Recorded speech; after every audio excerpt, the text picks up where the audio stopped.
control, matatandaan natin mga kababayan, humigit 545 billion pesos ang inilaan umano ng gobyerno para sa mga proyektong ito. Isipin na ang tanong, naramdaman ba natin na nakontrol yung pagbaha mga kasama? Naramdaman ba natin na naaalwan na ang krisis sa klima? Alam niyo kung bakit hindi? Ang tanging kinokontrol ng ating gobyerno ay ang kanilang interes na bultahin ang kaban ng bayan. Ganyan ang itsura, ang interes ng pamahalaan na mismo si Marcos ang nangunguna sa pagkupit sa ating bayan. Yan ang pinakita ng video na pinalabas ni Saldico. So ngayon pa lang, klaro-klaro ang ating panawagan ng mga kabataan, siyentista at kalikasan. Si Marcos, mag-resign! Si Duterte, mag-resign! Kaya muli mga kasama, isigaw ang ating mga panawagan. Marcos Duterte! Alisin! Alisin! Marcos Duterte! Sigaw ng kabataan! Nagipin ang kalikasan! Sigaw ng kabataan! Para po sa susunod na nakapagsalita mula po sa Universidad ng Pilipinas,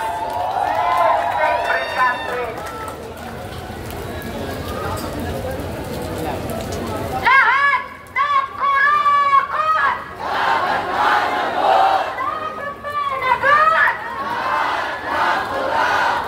Isang maulan, ngunit matapang na magbati ang ipinapasok natin sa lahat ng mga kabataang estudyante na kumilang ngayong International Students' Day!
mga kabataan, sisinin po natin ang ating hanay. Hindi na po umuulan.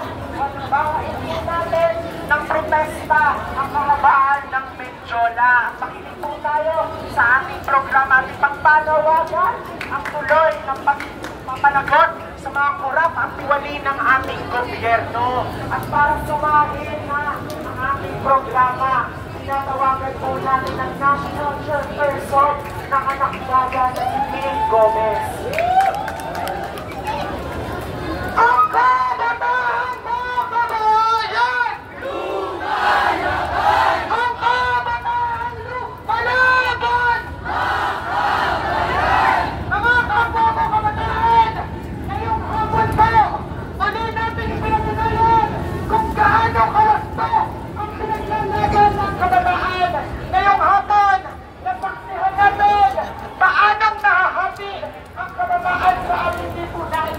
Ngayon po, nasasaksihan natin may mga kabataang militanteng nakikipaglaban sa korupsyon. At sa kabilang banda, may ilang kabataang kapulisan na pinagtatanggol ang kurap na sistema. Ganitong diwa mga grupo sa kabataan. Bagaman, kinikilala natin na pag-asa ng bayan ang kabataan. Bagaman, kinikilala natin na may kapangyarihan ang pinasang estudyante. Ang laging tanong, saan ba nagsisilbi ang kabataan? At ngayong hapon po, kasama ang mga kabataan mula sa iba't ibang mga pamantasan, muli natin ipinakita na kailanman ang kabataan ay laging para sa masang anak tawis. Ang kabataan ay laging lalaban sa korupsyon. Ang kabataan ay hindi kailanman aalis kay Marcos at Duterte. Ang tanong sa mga kabataan, papaalisin ba natin si Marcos Jr.?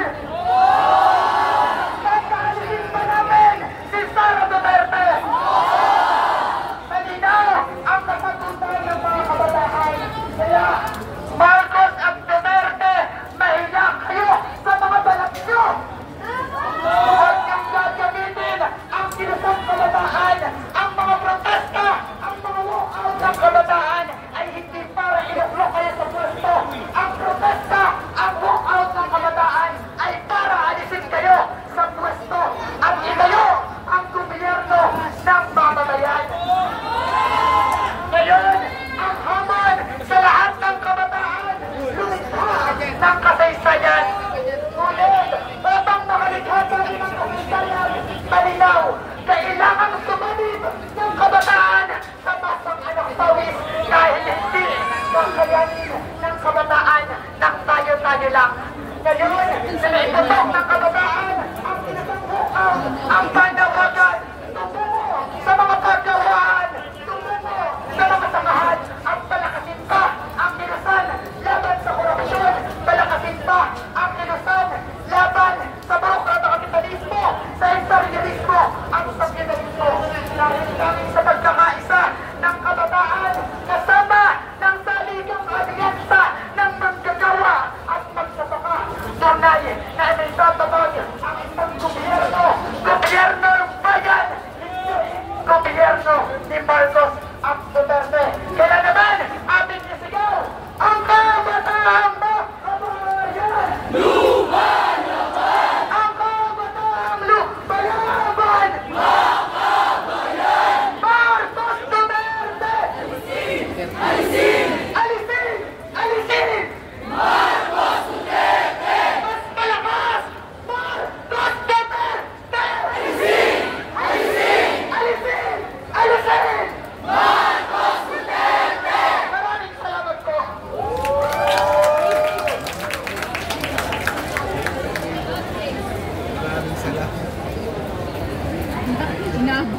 Inaabot na sa lahat.